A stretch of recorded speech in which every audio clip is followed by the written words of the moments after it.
A jornalista Deise Monte nasceu em uma família bem posicionada socialmente, viveu a infância, a adolescência e a juventude em Aracaju.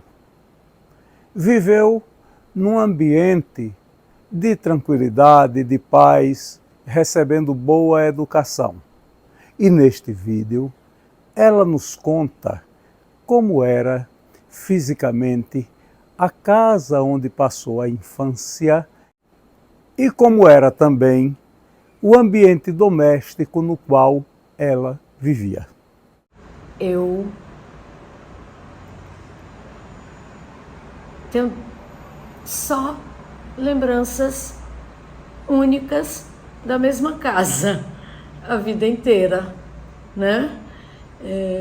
Se bem que eu ficava dividida em várias casas. Na minha primeira infância, de nascimento até 6 anos, eu fiquei muito com meu avô e minha avó, porque minha mãe era muito novinha, meu papai e minha avó era muito cheia de iniciativa maternal e primeira neta, e eu sou neta de avós jovens e filha de homem mais velho. O meu pai era 20 anos mais velho que minha mãe, né? E meu avô foi bisavô dos meus filhos com menos de 70 anos.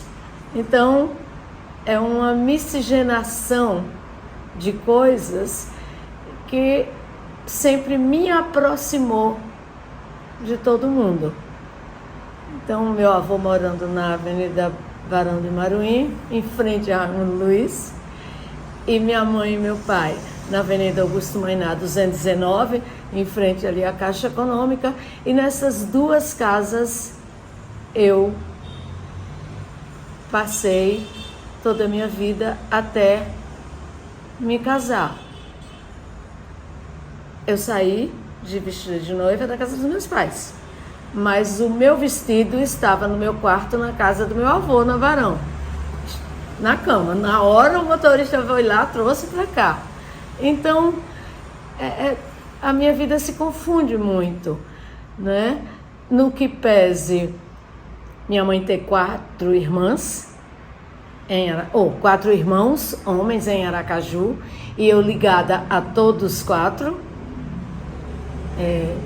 eu era mais ligada ainda aos irmãos do meu avô, porque o meu avô era o caçula da família dele.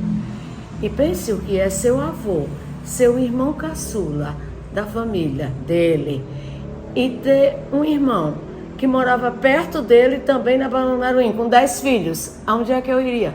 Pra lá. Mais velhos do que eu, não quero nem saber, mas até hoje sou apaixonada por todos. Então, as casas sempre foram fixas. Na casa da minha mãe, na casa dos meus pais, na Avenida Augusto Mainá. Era uma casa de pais que sabiam que dali os filhos não iriam sair. Fisicamente, interessante. Agora eu me lembrei. Meu pai comprou essa casa, ele contava, a um homem chamado, não sei o sobrenome, Adolfo Ceará, porque esse senhor estava querendo vender problemas dele. E meu pai comprou. Então, eu me mudei para essa casa, né? E era um bangalô. Tá lá, né? O terreno, porque a casa não tá mais. 14 metros de largura por 46 de comprimento, o terreno. E Era uma casa gostosa, era uma casa fresca, agradável. Meu pai nunca comprou nada que fosse de Marinha. E daí eu também peguei esse veio. Esse apartamento não é de Marinha. Eu nunca compro nada que seja de União. SPU é liberada. E ali a família se calcificou naquela fundação e naquela estrutura. Não tinha corredor. A calçada da Augusto Mainá sempre foi muito larga. Aí tinha um muro, naquele tempo os muros eram bonitos, trabalhados de alvenaria, mas baixos. Tinha o portãozinho social e o portão da garagem, jardim. Na calçada tinha um pé de oiti, uma fruta muito natural daqui. E no jardim, mamãe plantou um framboião. E tinha as outras coisas todas. A entrada do carro, o carro passava, entrava tudo. E quando a gente chegava, tinha uma varanda, com cadeiras de ferro, dessas vintage. Hoje são cadeiras vintagens. Almofadas de tecido e tinham duas portas. Uma porta principal na reta da rua e uma porta nessa parede lateral, porque era uma segunda entrada da casa, que entrava para um escritório. E aí, quando abria essa porta principal, uma sala enorme, e dessa sala enorme, minha mãe fez duas. Como? Porque era uma casa muito grande. Como? Fez a sala de jantar e botou uma cortina de lá até cá, que quando chegava a visita não via gente jantando, não via almoçando, e a cortina ficava fechada. E cá era só sofá, poltrona, mesa de cadeira de leitura, essas coisas.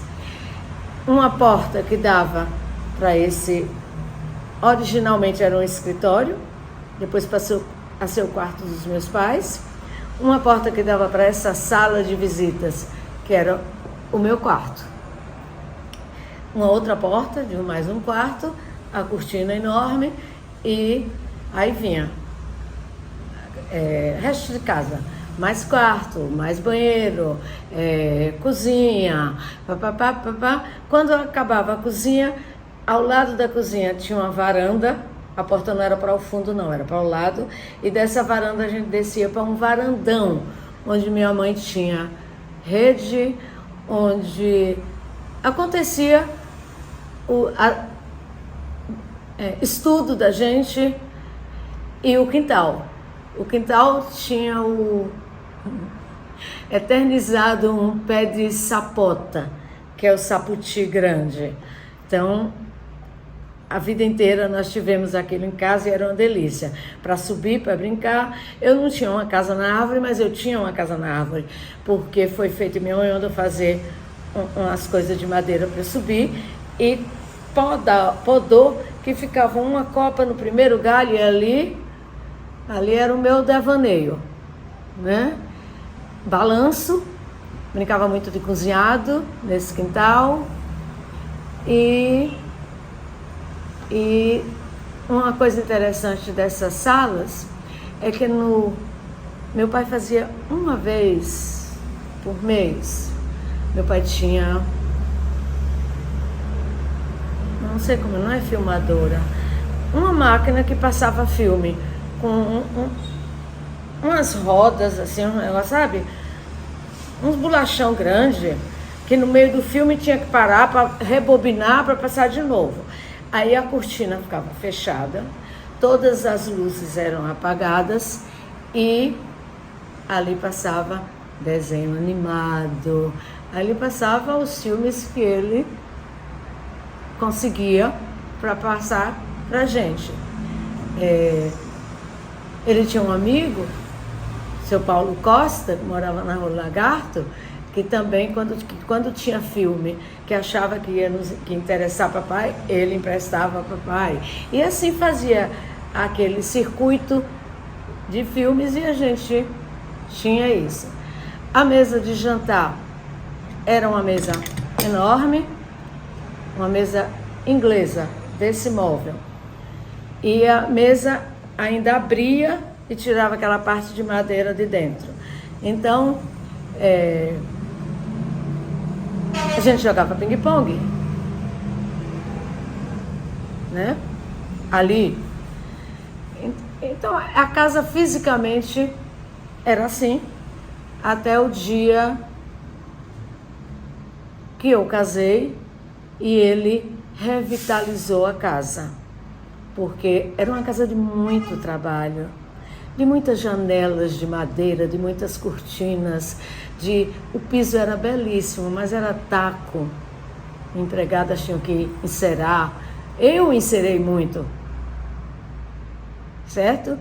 E eu adorava meu quarto todo brilhando. Então era uma casa muito trabalhosa. Aí ele botou um mármore branco em tudo, fez uma escadaria enorme, botou lá para cima quarto, deixou embaixo só 3 e revitalizou a casa, sabe? Ficou grande, muito grande, manteve a mesma planta baixa, mas com material que não precisavam de muita coisa, porque uma faxina no mármore, varria, passava um pano, estava tudo ok. As janelas todas de madeira foram retiradas e foram colocadas janelas de alumínio com vidro canelado. Não discuto se foi melhor ou pior, porque o meu gosto é pela madeira, mas ficou uma casa mais para se viver e para se pensar na vida e menos na casa.